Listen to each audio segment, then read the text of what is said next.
नमस्कार।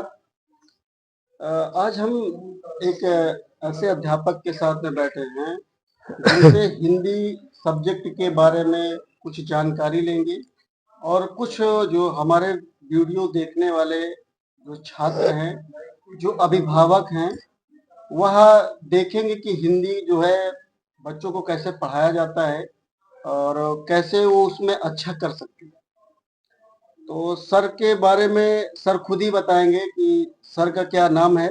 सर थोड़ा सा बताइए। जी दोस्तों नमस्कार, मेरा नाम नियाज़ अहमद है और मैं न्यू इंटर कॉलेज रंकेडी में पढ़ाता हूँ। मेरा जो सब्जेक्ट है वो हिंदी है सर। सर जी। जो शुरुआती शिक्षा आप कहाँ से प्राप्त की है? शुरुआती शिक्षा जो है गांव से ही प्राप्त हुई, एक मदरसे में। अच्छा, मदरसे में। जी। और उसके बाद हम 11th और 12th MGS inter college MGS Sultanpur से सुल्तान। वहाँ से पढ़े हैं। और बीए हमने बीए और एमए और बीएड, जी। ये तीनों डिग्रियाँ जो है हमने Rana Pratap PG Rana college Pratap PG college Sultanpur. Sultan. Sir बात करेंगे आपके जो टीचर्स का, आपने किस सन में ज्वाइन किया, कितने साल का अनुभव है आपको हिंदी पढ़ाने का? जी, यहाँ का अनुभव जो है लगभग 4 से 5 साल का है। जी। और इससे पहले इस्लामगंज बाज़ार में ही एमके पब्लिक स्कूल है, वहाँ भी हम सेवा दे चुके हैं लगभग 3 से 4 साल की। कहने का अर्थ है कि सर के पास जो है 8-9 साल का लंबा एक्सपीरियंस है। अभी जो है जिनकी इनकी जो उम्र है इस हिसाब से जैसे ही ये अपनी डिग्री पूरी किए उसके बाद पढ़ाई के अध्यापन कार्य में ये लग गए और अध्यापन कार्य में लगते समय निरंतर जो है बच्चों को ज़्यादा से ज़्यादा जागरूक किए और हिंदी में जो है सर का रिस्पॉन्स बहुत अच्छा रहा है, जैसा कि बच्चे जो है इनको बहुत पसंद भी करते हैं। तो सर कुछ चीज़ों को हम आपसे जोड़ना चाहेंगे, जैसे हिंदी जो होता है, जैसे जैसे मैं हम जो है मैथ के अध्यापक हैं। तो मैथ जो होता है, जैसे बहुत सारे ऐसे बच्चे होते हैं जो जिनको मैथ समझ में नहीं आता, लेकिन जैसे हिंदी का भी हमको ज्ञान है, तो हिंदी के बारे में भी हमने देखा तो उसमें जो व्याकरण वगैरह होता है वो जी। भी, उसके बारे में आप बताएंगे। जैसे वो भी अगर उसमें हम लोग पढ़ने की कोशिश करते हैं तो कुछ टफ क्वेश्चन उसमें भी आते हैं, तो जी। ऐसे क्वेश्चन को हम लोग कैसे सीखेंगे और जैसे कि बच्चों को आसानी हो उसको सीखने में, उसके बारे में कुछ बताइए। जैसे व्याकरण होता है, जैसे उसमें बहुत सारे शब्द जो है संस्कृत, जैसे हिंदी का जो संगठन है वो संस्कृत को मेल करके, हाँ, हाँ। तो इसके बारे में कुछ बताइए। जो जैसे व्याकरण के बारे में क्या हम। बिल्कुल, बिल्कुल सर, जो हिंदी की उत्पत्ति हुई है वो संस्कृत से ही निकली हुई है हिंदी। अच्छा, संस्कृत से। जी। जी। और कहने का मतलब ये है कि जो शब्द होते हैं, बहुत जो कठिन शब्द होते हैं, बड़े शब्द होते हैं, उनको अगर तोड़ करके समझा जाए, उसको अलग-अलग करके समझा जाए, तो शायद वो आसान हो जाएगा बच्चों के लिए। जी। उनको अगर मतलब डिफाइन उनको अच्छे से समझाया जाए, अलग-अलग करके भाषा। जैसे कोई शब्द बहुत बड़ा शब्द है, उसको अगर हम 2 भागों में बाँट दें, जी। जी। ठीक है ना? जैसे हिमालय ले लेते हैं, तो हिम प्लस आलय कर देते हैं, उसको तोड़ देते हैं, अगर संधि विच्छेद कर दें, तो बच्चों के लिए थोड़ा-सा आसान हो जाएगा उनको समझने के लिए। ठीक है। जैसे ऐसे कुछ वर्ड जैसे उनको दो शब्दों में तोड़ देते हैं, दो भागों में तोड़ दिया जाता है, तो कुछ का हमको अर्थ समझ में आ जाता है। मीनिंग उससे समझ में आ जाती है। और सर जैसे एक होता है गद्यांश और एक होता है पद्यांश। जी। जैसे हम लोग जीएसएम पढ़ा करते थे, हुँ। तो हमारे एक अध्यापक थे आरपी सिंह जी, बहुत जी। अच्छे अध्यापक थे। तो वो कहते थे कि भैया जो है जब आप लोग फिल्म देखते हो, हुँ। उसमें से मनोज कुमार की फिल्म कौन देखता है? जैसे मनोज कुमार के हमको लगता है फैन रहे होंगे हमारे सर। जी। तो कहते थे जो उसमें जब फिल्म चलती रहती है, हुँ। जिसमें डायलॉग वगैरह चलता रहता है, तो उसको गद्य कहते हैं। जी, और जी। जब बीच-बीच में गाना आ गाना आ जाता है, जाता है उसको पद्य कहते पद्य हैं। कहते हैं। तो जैसे इस तरह से वो हम लोग समझाते थे। जी। तो गद्य जो है, जैसे गद्य क्या है कि इसमें हाँ। मतलब जिसमें कोई लय, ताल या तुकबंदी या छंद का प्रयोग ना किया जाए, जी, जी, जी। उसको हम गद्य कहते हैं। शुद्ध भाषा में सर बता रहे जी। हैं। और पद जो है वो जिसमें हम लय, ताल और छंद या अलंकारों का प्रयोग किया जा रहा है, रस का प्रयोग किया जा रहा है, तो उसे पद कहते हैं। यानी जिनको हम गा करके पढ़ सकें, जिसमें लय और ताल के साथ पढ़ सकें, वो पद है। और जिसको हम केवल ऐसे रीड कर सकते हैं, केवल कहानी के तौर पर केवल पढ़ रहे हैं, तो वो आपका गद्य कहलाता है। तो सर जैसे अभी आता है कुछ ऐसे वर्ड्स होते हैं जैसे हिंदी में भी, हुँ। तो चाहे 6, 7, 8 से ही जी। जो एनसीईआरटी पैटर्न पढ़ाया जाता है, हुँ। तो शुरू से ही बच्चों को बताया जाता है कि लिखा गद्य के भाषा में ही रहता है, हिंदी में ही लिखा रहता है। हुँ। लेकिन उसको जो है अध्यापक द्वारा बच्चों को अपनी भाषा में सरल शब्दों में समझाया जाता है। जिसको हम कह सकते हैं कि रेखांकित, जिसको जो रेखांकित रेखांकन इसकी व्याख्या जो रहती है जी जी वही। तो जैसे रामधारी सिंह दिनकर जी थे और धर्मवीर भारती जी थे, आचार्य रामचंद्र शुक्ल जी थे, बहुत ऐसे महान कवि, बहुत सारे कवि हैं बिल्कुल जो धरती पर आए और बहुत सारे गद्य का निर्माण किए, बहुत चीजों पर उन्होंने अपना लेख लिखा। बिल्कुल लेख लिखने के बाद उन सब चीजों को एक अपनी किताब के रूप में हम लोगों को पढ़ने को मिला।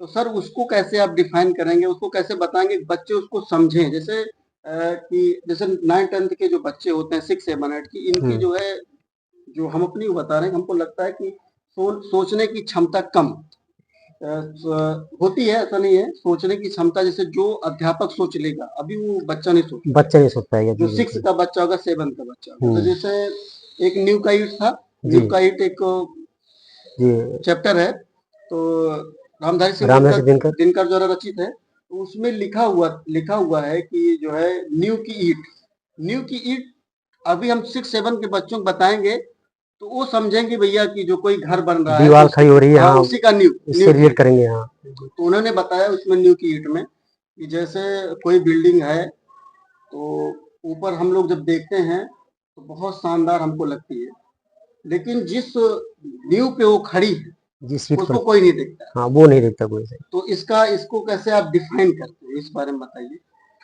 बच्चों को जो है उससे जोड़ कर अगर पढ़ाया जाए, मतलब जिस टॉपिक को पढ़ा रहे हैं उस टॉपिक से अगर रीड करके उनको पढ़ाया जाए, उनको समझाया जाए, तो मुझे लगता है कि वैसे भी जो है थोड़ा सा उनमें विकास तो कम होता है, मतलब 6-7-8 के बच्चों में उतना माइंड नहीं रहता, लेकिन ये कि अगर उनको हम उसी से जोड़ करके अगर पढ़ाएं हम जी जी बच्चों को, तो हो सकता है उनको थोड़ा सा कुछ समझ में आए। जी तो बहुत सारे, जैसे अब पद्य में बात करते हैं सर, जैसे पद्य में हम लोग भी 6-7-8 में 9th-10th में जब से क्या कहते हैं पोएम आती है, हम्म पोएम है, दोहा है, दोहा वगैरह है। सोरठा है, छंद है, बिल्कुल।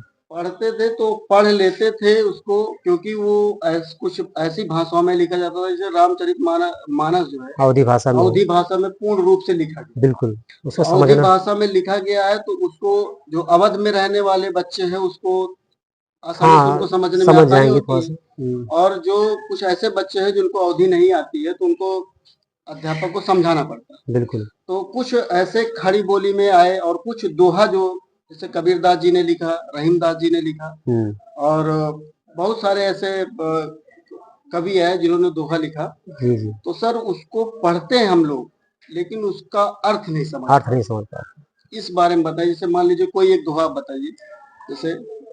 दोहा में जैसे क्या है कि कबीरा खड़ा बाजार में मांगे सबकी खैर, ना काहू से दोस्ती और ना काहू से बैर। जैसा ये बहुत अच्छा दोहा है सर। सर जी इसमें अब जैसे हम क्या कहेंगे कि जैसे कबीरदास जी जैसे जब भी इसको रचित किए होंगे, लिखे होंगे, जी जी तो उन्होंने अपनी सोच को वहां पर बयां किया, प्रकट किए होंगे, हाँ उस चीज अपनी को। सोच को प्रकट किए होंगे। और उसके बाद जो है वो जो है उसको कैसे समाज में लाया जाए, उसको कैसे आप उसको डिफाइन करें।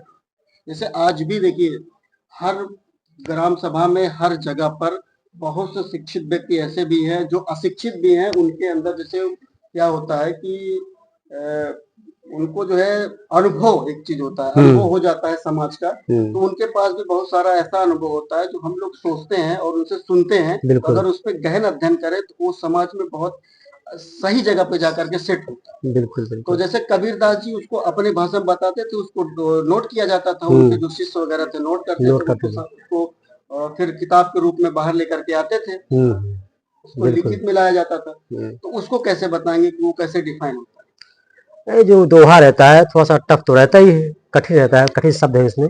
बट ये कि उसको अगर उसकी मीनिंग समझाई जाए बच्चों को, उसको अच्छे से जो डिफाइन किया जाए बच्चों को, तो है? जैसे अभी जो दोहा बता रहे थे उसको आप डिफाइन करके जैसे बताएं। क्या दिया गया उसमें दोहा कि कबीरा खड़ा बाजार में, है ना, कबीरदास जी कहते हैं कि मैं इस संसार रूपी बाजार में इस तरीके से खड़ा हूँ कि जो है मैं सबकी खैर मांग रहा हूँ, मतलब सबको मैं भला समझ रहा हूँ, सबके बारे में मैं मदद कर रहा हूँ, सबकी सहायता कर रहा हूँ, मैं सबकी खैर मैं चाहता हूँ। और ना काहू से दोस्ती और ना काहू से बैर, ना मैं किसी से दोस्ती है मेरी, ना ही किसी से कोई बैर है, ना ही कोई मेरी किसी से दुश्मनी है, इस तरीके से जो है। तो ये हमारे नियाज भाई हैं, नियाज सर हैं, बहुत अच्छा पढ़ाते हैं, हिंदी का इनको बहुत अच्छा मिलता है। और बहुत सारे जो भी क्वेश्चन हैं आपको समझ में नहीं आते हैं, आप जो है कमेंट बॉक्स में पूछ सकते हैं। और सर का एक चैनल है क्या चैनल का नाम है क्या सर? नियाज ज्ञान सागर। नियाज हिंदी ज्ञान सागर हिंदी के ज्ञान नाम से सागर। इनका एक चैनल है। उस पर जो ये अपना वीडियो डालते रहते हैं, हिंदी के ही उससे डालेंगे, वो डालते रिलेटिव। हैं, रिलेटिव क्वेश्चन डालते हैं। तो इन सभी जो क्वेश्चन ऐसे क्वेश्चन होते हैं जिसको हम लोग समझ नहीं पाते। तो जैसे हम ये भी एक शब्द का उपयोग किए आपके समक्ष कि लिखा कुछ रहता है और पढ़ हम लेते हैं। जैसे हिंदी में भी जो खड़ी भाषा है, खड़ी भाषा है, अवधी भाषा है, बिल्कुल। भोजपुरी है, बहुत सारी ऐसी भाषाएं हैं, शब्दों को हम पढ़ लेते हैं लेकिन उसका अर्थ जो है अर्थ नहीं समझना समझ पाते। समझना थोड़ा सा तो कठिन उसके रहता लिए है। हमको एक गुरु की आवश्यकता होती है। बिल्कुल। जैसे आज डिजिटली माध्यम में हम कहें कि जैसे मान लीजिए इंग्लिश, इंग्लिश एक ऐसा सब्जेक्ट है जिसको हम लोग समझ नहीं पाते हैं। तो हम लोग क्या करते हैं कि जैसे कि उसको मोबाइल में जो है उसका ट्रांसलेट कर लेते हैं। और भी भाषाएं हैं उसको आप मोबाइल में ट्रांसलेट कर सकते हैं और बिल्कुल। उसको अच्छे से जान सकते हैं। तो सर कुछ बताइए हिंदी के बारे में जो जैसा कि बच्चे उसको अच्छे से पढ़ सकें और कुछ अच्छा कर सकें। देखिए हिंदी लैंग्वेज वैसे तो पढ़ तो सकते हैं सभी जो है, जी बट उसका अर्थ जो है जानना बहुत कठिन रहता है, उसको जो है समझ नहीं पाते लोग। उसके लिए जो है पढ़ना पड़ेगा, उसको समझना पड़ेगा, उसकी मीनिंग जो है जानना पड़ेगी जो है।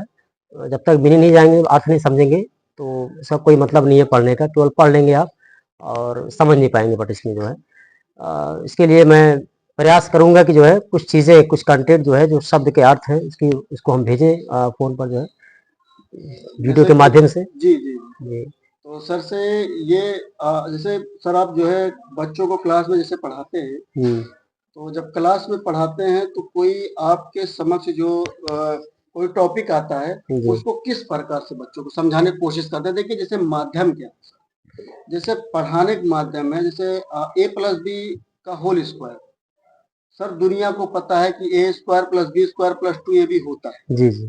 ठीक है, हमको भी पता है, बच्चों की भी जो उसको हम पढ़ा रहे हैं हो सकता है उसको भी पता हो, और बहुत से अध्यापक जो मैथ के अध्यापक है उनको भी उनको ही पता हो।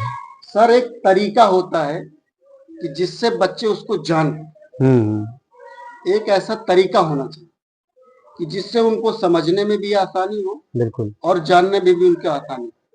तो उसको आप कैसे वहां पर डिफाइन करते हैं, ये मेरा आपसे आखिरी क्वेश्चन है। जी। इसको आप बताइए अपने उसमें शब्दों में कि कैसे आप उसको बच्चों को डिफाइन करते हैं। अब जैसे व्याकरण है। व्याकरण बता दीजिए। व्याकरण जो है देखिए हम हिंदी का जो है सबसे मेन टॉपिक है व्याकरण। बिल्कुल, बिल्कुल। व्याकरण जो है ये एकदम व्याकरण हिंदी का आप कह सकते हैं कि जो है कि स्तंभ है एक तरीके का, जी जो इसी पर जो है हिंदी टिकी हुई है, एक टिकी तरीके से हुई कह सकते हैं आप व्याकरण।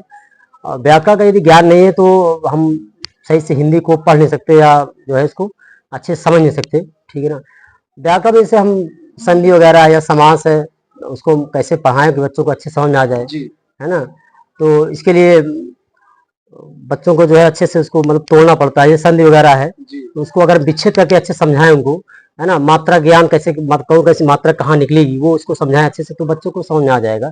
ऐसे समास है ना, इस तरीके से वर्णमाला है, इस तरीके का। पहले तो हम ज़्यादा फोकस करते हैं कि वर्णमाला को अच्छे से बच्चे जो है जान सके कि वर्णमाला होता क्या है ना, कितने स्वर होते हैं, कितने व्यंजन होते हैं, ये सब चीज़ें जो है जानना बहुत जरूरी है। जी जी। सर स्वर, और स्वर क्या होता है, व्यंजन क्या होता है, जैसे उसमें हम लोग जैसे आज तक सही बताएं आपसे जी। कि बहुत सारे ऐसे बच्चे पढ़ रहे हैं, अध्यापक पढ़ रहे हैं, जो हिंदी की लाइन में जुड़ गए वो तो जान गए स्वर क्या है, व्यंजन क्या है। बिल्कुल, बिल्कुल।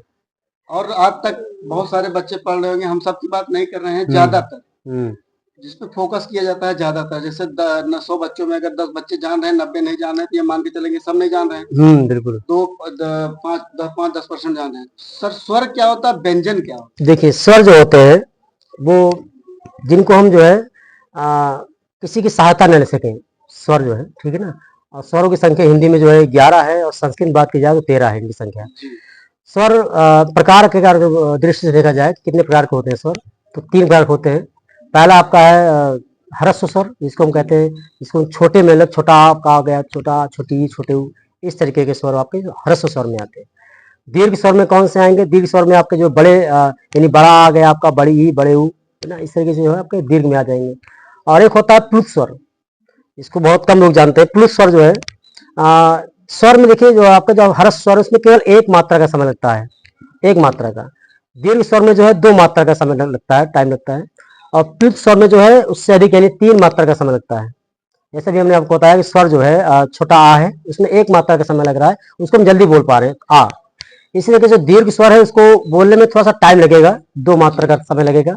बड़ा आ, जब हम बोलेंगे आ की मात्रा निकालते हैं तो थोड़ा सा टाइम लेते हैं, दीर्घ का मतलब ही बड़ा बड़ा होता है जी। और लास्ट में आपका जो प्लुत स्वर है, उसमें 3 मात्रा का समय लगता है।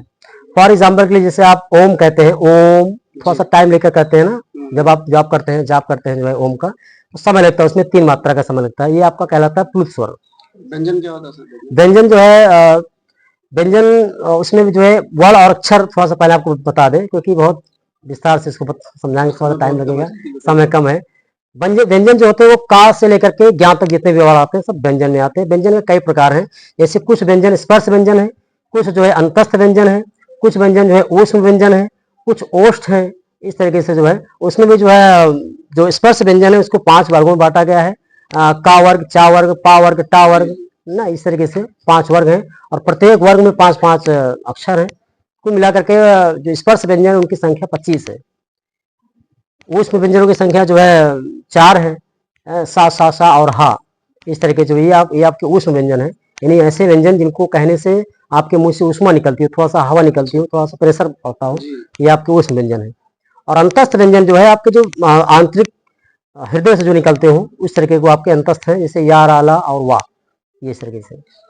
जैसा कि सर से बात करके बहुत अच्छा लगा। तो दोस्तों ये हमारा फेसबुक पेज है जिस पर हम वीडियो डालते हैं, हमारा यूट्यूब चैनल है।